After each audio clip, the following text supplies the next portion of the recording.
À la fin de cette vidéo, tu comprendras comment tu peux réaliser 1 million d'euros de chiffre d'affaires en conciergerie sans fausses promesses, sans hack stupide, mais uniquement avec une méthode, une trajectoire réaliste et des étapes à suivre pas à pas. L'objectif, c'est pas de te vendre un rêve, c'est de te donner une feuille de route claire pour atteindre cet objectif. En partant d'une conciergerie qui démarre, où tu n'as aucun logement, à une conciergerie qui gère plusieurs dizaines, voire centaines de logements. Je m'appelle Guillain, j'évolue dans le métier du service depuis une vingtaine d'années. J'ai déjà fait passer une entreprise de 300 000 euros à plus de 50 millions d'euros de chiffre d'affaires. Aujourd'hui, je dirige une conciergerie qui gère environ 150 logements, dont 100 en pure conciergerie. Aujourd'hui, je développe mes propres outils informatiques pour continuer à grandir et automatiser encore plus pour ne pas dépendre uniquement du facteur humain dans ma croissance. Ce que je vais partager dans cette vidéo, ce sont les étapes et la méthode que j'ai dû utiliser pour arriver à cette taille et t'éviter de faire les erreurs que j'ai commises. Le plus dur, finalement, c'est de passer le premier palier, d'atteindre ces 10 premiers logements. Cette étape est cruciale, elle repose uniquement sur toi, ta capacité à convaincre des propriétaires que tu es la personne idéale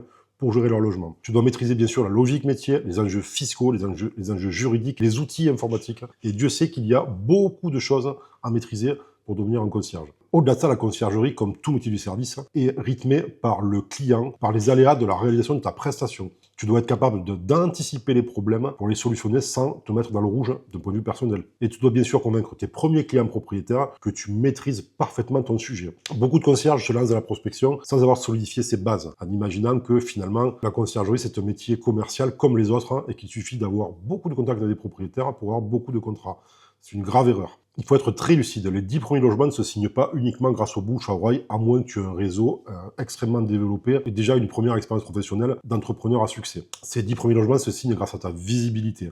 Bien entendu, tu le sais déjà, un site vitrine est un peu la base pour apparaître dans les recherches locales. Mais tu dois te rendre compte, si tu as déjà un petit peu d'ancienneté, que ce site vitrine, également, il est absolument invisible et noyé dans l'univers des annonceurs en ligne sur Google. Tu vas peut-être aussi essayer le porte-à-porte. Si tu es dans un secteur touristique, tu vas peut-être passer une journée à toquer dans des résidences de tourisme et tu t'es rendu compte que soit les logements étaient vides, soit les gens qui étaient à l'intérieur étaient des voyageurs, soit les propriétaires t'expliquaient qu'ils n'étaient pas intéressés. Et au final, tu as perdu une journée, voire peut-être 1 à 2 contacts, 3 si tu as vraiment eu de la chance. Et combien de contrats vas-tu signer sur ces 3 contacts? Les piges sur le bon coin. Dans l'immobilier, on t'explique toujours que il faut avoir fait des piges sur le bon coin pour être un bon agent immobilier. Alors moi, je te le dis tout de suite, économise-toi ce temps. Tu vas passer beaucoup de temps, peut-être même te faire insulter par des propriétaires de logements qui, s'ils sont sur le bon coin, tu peux l'imaginer qu'ils n'ont pas envie d'être sur Airbnb, sur Booking, et qu'ils sont totalement aptes à gérer leur annonce eux-mêmes et à sélectionner eux-mêmes leurs voyageurs en envoyant des contrats, peut-être même papier, en récupérant des chèques d'acompte. Ce ne sont pas les clients pour une conciergerie. Ça changera peut-être un jour, mais aujourd'hui, ce ne sont pas des clients pour une conciergerie. Et en plus, dans les conditions générales du bon coin que tu vas accepter en créant ton compte, tu vas cliquer sur une case qui t'interdit de faire du démarchage en ligne pour tes propres services via leur outil. En tout cas, gratuitement. Ces méthodes, si tu y as pensé, et si d'autres y ont pensé, c'est qu'elles fonctionnent un petit peu à la marche. Tu vas peut-être pouvoir récupérer quelques logements. Mais à quel prix? Au prix de journées, de semaines de travail qui se font au détriment de ce qui est important dans ce business, c'est-à-dire scaler tes processus métiers pour que ta conciergerie soit réellement autonome. Au final, si tu es passé par là, tu dois te sentir très fragile parce que tu sais que finalement, ton flot de clients entrant n'est pas maîtrisé et tu es à la merci d'une perte de clients, d'une perte de marché et tu peux te retrouver sans rien du jour au lendemain. Je suis passé par là il y a quelques années et j'ai eu des grosses périodes de doute sur la pérennité de mon business. Je n'ai eu de cesse que de travailler pour sécuriser ces contacts avec les propriétaires qui, statistiquement, tu as X contacts, tu vas signer X contrats de gestion et ça te met à l'abri des pertes de clients qu'on connaît tous dans ce métier de la conciergerie, puisque un propriétaire qui loue son logement en gestion meublée courte durée est beaucoup plus volatile qu'un propriétaire qui loue un logement nu à longue durée, parce que le logement est à meubler avec déjà un contrat d'électricité, d'abonnement internet, etc. Il est plus facile pour le propriétaire de switcher entre plusieurs activités s'il considère que la rentabilité n'est pas assurée ou s'il a été déçu par toi ou tes prestataires de ménage. Il est faux de penser qu'un propriétaire est prisonnier d'un contrat de gestion en conciergerie. Ce contrat ne te protège pas contre le changement de stratégie d'un propriétaire. Tu auras beau avoir le contrat le plus juridiquement étayé, tu ne pourras pas le garder prisonnier. Pour résoudre ce problème, je vais créer TokTok Manager. TokTok Manager, c'est une méthode, un système d'acquisition de propriétaires spécialement dédié au métier de la conciergerie et à aucun autre. Cela repose sur 3 piliers. Des méthodes innovantes et agiles de capture de propriétaires, un logiciel de gestion qui, de l'entrée du contact dans l'outil jusqu'à la signature du contrat, accompagne à chacune des phases de la réflexion, de la stratégie personnelle de propriétaire, de ta stratégie, toute la relation que tu vas avoir avec ce propriétaire, dans l'objectif de maximiser tes chances de signer un contrat avec lui. Et enfin, le troisième pilier est un club, une communauté de concierges qui échangent sur un canal Discord en permanence, en flux, orienté business, orienté contrat. On n'est pas une formation en conciergerie, même si, évidemment,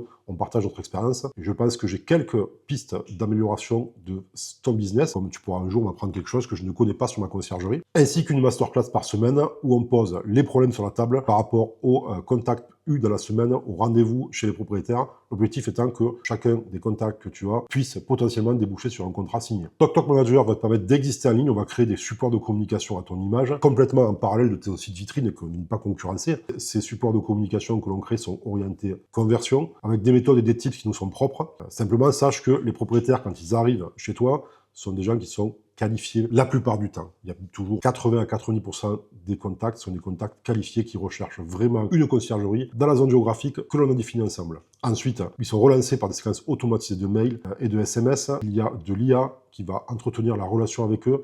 Bref, tu l'as compris, si tu es propriétaire pendant 6 mois, tu ne l'appelles pas, quand tu le rappelleras, il saura toujours qui tu es. En 2025, ce système a permis pour ma conciergerie de générer environ 220 contacts avec des propriétaires qualifiés dans mon secteur géographique qui est tout petit, une zone de 25 km par 25 km. Ça a débouché sur une centaine de rendez-vous, soit dans les logements directement, soit par téléphone, soit en visio. Et on a signé plus de 50 mandats de gestion avec des propriétaires. Pour moi et mon équipe, ce n'est pas une dépense, c'est un véritable investissement, un frais de fonctionnement indispensable pour que notre conciergerie garde sa masse critique et continue encore à grandir. Le plus simple, c'est que tu prennes rendez-vous avec moi, tu verras le lien dans la description, pour que l'on puisse discuter de ton projet et de ta conciergerie. Quand on commence à grossir, au début, on est très enthousiaste. Je suis passé par cette phase d'enthousiasme incroyable. Les journées à rallonge, démarrer très tôt le matin, finissait très tard le soir, dans l'euphorie de la croissance et du business qui grossit. Attention, sans le voir, je suis devenu esclave de ma boîte. Finalement, chaque fois que je rentrais un nouveau logement, je me créais des problèmes en plus. C'est-à-dire que ce n'était pas du tout un modèle scalable de business et je ne le voyais pas. Aujourd'hui, finalement, avec 100 lots en conciergerie et 50 lots en gestion, cela me prend moins de temps sur ma vie personnelle que ce que cela m'en prenait avec 10 à 20 logements. Parce que finalement, je faisais tout seul. Je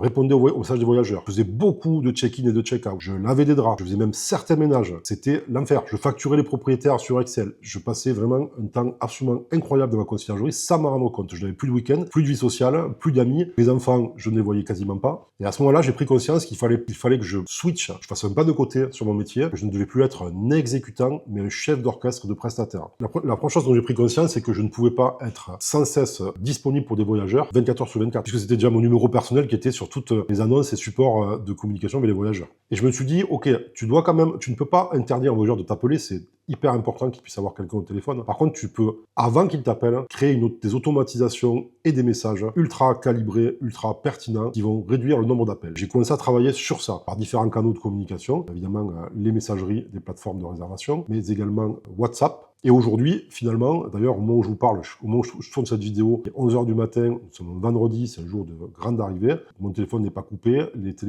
numéros de l'entreprise ne sont pas coupés. Ça fait un quart d'heure que je tourne et il n'y a pas eu encore un seul appel. Pourtant, c'est un jour de grosse affluence. Ces messages automatisés, ils comportent aussi tout un tas d'accès sécurisés et d'automatisation relative aux cautions, relative aux codes clés. Tout ça intégré dans un outil qui permet vraiment de sécuriser au maximum ces informations stratégiques et confidentielles. Partant du principe qu'un voyageur bien informé, bien guidé et en confiance ne te posera pas beaucoup de questions et ne t'en posera pas beaucoup. Et finalement, les questions et le support que tu vas devoir apporter ne concernera plus instruction d'arrivée, clés, horaires, lieu de retrait des clés, adresse de l'appartement, mais tu vas te retrouver avec les questions, je rentre dans l'appartement, le ménage n'a pas été bien fait, je comprends pas, il y a une tache sur un oreiller, une petite part des problèmes qu'il peut y avoir dans un parcours voyageur. Tout ça, ça va coûter extrêmement cher à développer. C'est un projet qui s'appelle TokTok, qui porte le TokTok Manager et finalement, dans l'écosystème TokTok, il y a aussi un Channel Manager qui, au moment où je tourne cette vidéo, n'est pas encore commercialisé. Il reste encore quelques semaines, allez, maximum 1 mois et demi, 2 mois de travail pour peaufiner l'outil qui est utilisé en interne dans ma conciergerie depuis presque un an maintenant, avant qu'il soit diffusé au grand public. Et c'est vrai qu'il nous permet de gérer ces 150 logements avec une équipe hyper réduite, puisque finalement, aujourd'hui,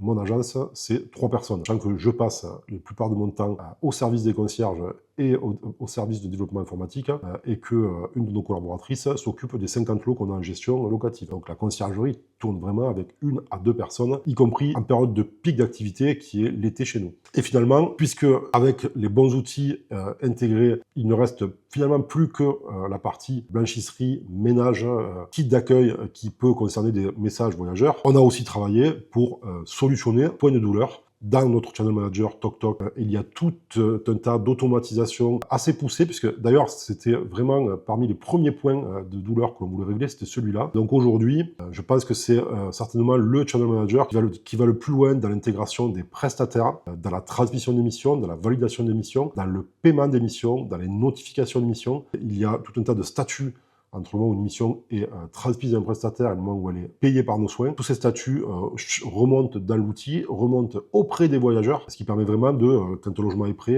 par exemple, il est extrêmement facile pour nous de résoudre le problème « Bonjour, je voudrais arriver plus tôt ». Quelque chose qui est très simple à résoudre puisque, en vérité, ce statut est validé par la femme de ménage, qui n'a pas le choix que de le valider, puisque, contrairement à tous les autres outils du marché, sa mission ne sera pas payée si elle ne l'a pas validé. Et ce lien entre le paiement de la facture et la validation de la mission a tout changé. Quand cette fonction est arrivée dans TokTok, ça nous a soulagé d'un poids énorme, puisque précédemment, l'attribution des missions ne se faisait pas à la même, mais presque. Les missions n'étaient jamais validées par les femmes de ménage, puisqu'il y en a tellement, quand on gère plus de 100 logements, on parle de milliers de missions, et donc finalement, nous-mêmes n'avions pas le temps de valider les missions, qui du coup entraînait un cercle vicieux, où les prestataires ne prenaient pas la peine de mettre des photos, puisque finalement, on ne leur demandait pas vraiment de les mettre. Tout ça, c'est terminé depuis longtemps. On est dans un écosystème ultra vertueux où chaque mission est validée, photo à l'appui, et le paiement intervient que quand on a cliqué sur un bouton « Je valide cette mission », d'ailleurs dans laquelle on peut mettre une remarque « Je valide cette mission, par contre, fais-moi plus de photos de l'intérieur des placards », et tout ça est transmis par WhatsApp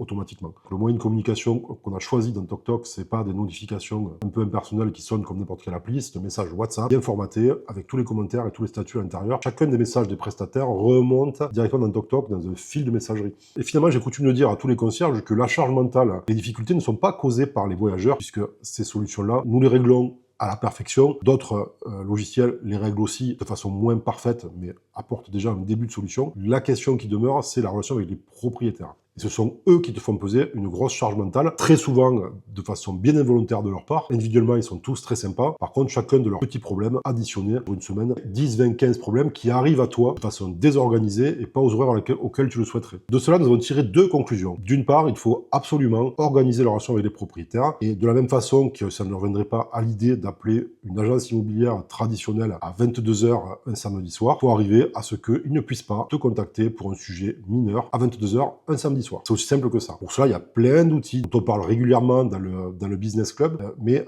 sache que tant que tu n'arriveras pas à avoir des relations suffisamment franches avec tes propriétaires pour leur expliquer que tu as toi aussi une vie, aussi des horaires de travail, que finalement le samedi soir à 22 h, tu ne peux être dérangé que par une fuite majeure d'eau dans un immeuble, un problème de sécurité, tu ne peux pas être dérangé pour un problème de « je n'ai pas compris votre dernier rapport de gestion » ou bien « tiens, tant que j'y pense, tu auras pensé à faire venir le plombier en début de semaine », ça n'a rien à faire un samedi soir à 22 h. La deuxième conclusion à laquelle nous sommes arrivés, c'est que même si ce que je vais te dire te paraît contre nature aujourd'hui, puisque tu es certainement en train de démarrer une conciergerie, mais il ne faut pas travailler avec n'importe qui dans n'importe quelle condition. Parfois, dans la vie, comme dans la conciergerie, vous pouvez savoir couper les liens avec certaines personnes.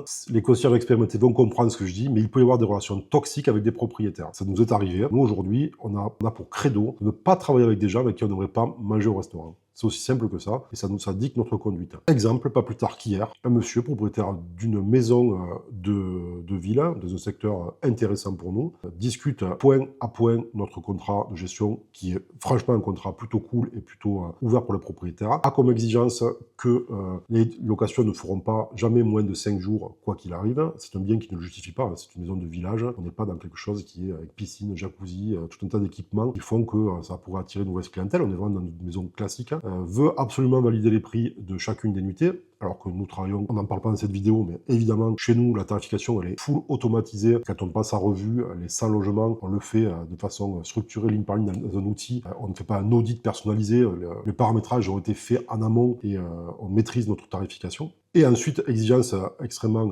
particulière, il veut à tout prix que ce soit toujours la même femme de ménage. Alors, chez nous, c'est quelque chose que l'on fait, c'est-à-dire que nous, on attribue un logement toujours à la même prestataire. Par contre, je ne peux pas écrire noir sur blanc, ce sera toute la relation avec ce client-là, ce sera la même prestataire, parce qu'elle est indépendante, parce qu'elle peut changer d'avis, parce qu'on peut se séparer d'elle pour des raisons qui sont sans lien avec le propriétaire, donc je ne peux pas l'écrire. Le propriétaire, nous l'avons dit, de façon très claire et sans aucune animosité, que notre contrat n'était pas négociable. Et ça, je vous invite à le faire, même si au début, vous avez peur, vous avez besoin de rentrer des revenus, vous prenez un peu tout. Évidemment, on fait tous pareil au début, et je vous le conseillerais certainement si on se voyait en rendez-vous. Mais par contre, il faut bien garder à l'esprit que dès que la taille le permet, il faut sortir de cette relation toxique. Vous créez une conciergerie, votre valeur repose dans votre méthode, vos connaissances, votre travail, et pas dans votre capacité à être disponible 24 heures sur 24. Et au final, tu vas te rendre compte que quelques logements bien équipés, bien décorés, bien gérés vont te rapporter autant que beaucoup de logements éparpillés, mal gérés, avec des propriétaires hyper exigeants, et finalement les calendriers sont toujours fermés, soit parce qu'ils sont vraiment fermés, soit parce que les conditions de tarifs et de durée de séjour ne permettent pas de louer. Et au final, tu vas passer doucement sans te rendre compte,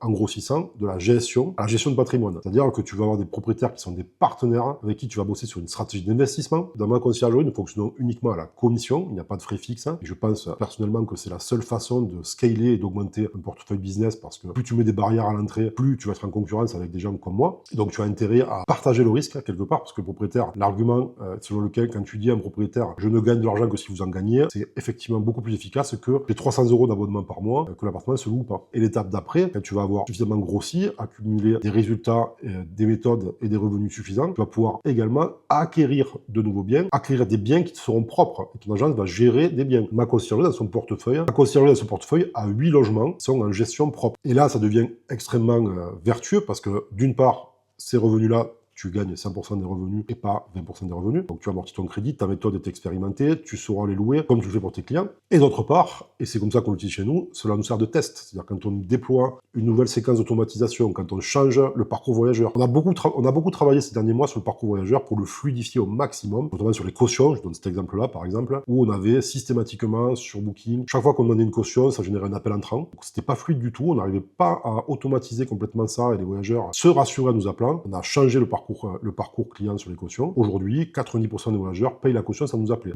Ils n'ont pas de doute sur le lien qu'ils leur ont envoyé, ni sur la crédibilité de notre structure. Cela, on l'a expérimenté d'abord dans nos logements. L'objectif, c'est toujours de préserver nos propriétaires qui nous font confiance pour qu'ils bénéficient toujours des méthodes éprouvées et maintenir une note et une qualité perçue par les voyageurs optimale. À cette étape-là, tu crées vraiment une grosse valeur pour ton business. C'est-à-dire que ta conciergerie, aujourd'hui, c'est pas un simple prestataire de service qui travaille et dont finalement le fonds de commerce ne vaut pas grand-chose, puisque peut arriver une conciergerie qui n'a pas la carte de gestion, n'a pas une valeur énorme sur le marché de la revente d'entreprise.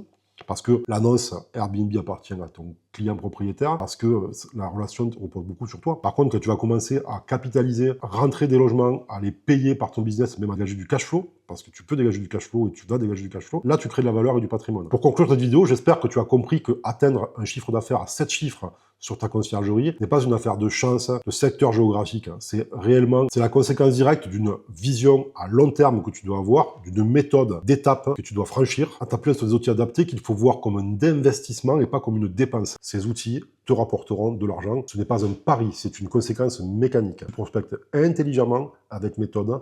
Chaque fois que tu dépenseras 1 € en prospection, ça te rapportera entre 4 et 6 €. Tout ça, si tu ne rentres pas de propriétaire, ça ne sert absolument à rien. C'est pour ça que je te propose de prendre rendez-vous avec moi directement en one-one. Je vais te présenter la méthode TokTok Manager qui va te permettre de façon certaine de rentrer dans des délais très rapides des propriétaires qualifiés pour travailler avec toi. Et si tu intègres le club, tes chances de signer ces contrats face à d'autres concierges vont être maximisées. Abonne-toi à la chaîne, partage ton projet en commentaire et pose tes questions. Je réponds et je lis tous les messages. C'est comme ça que se construisent les conciergeries solides et durables.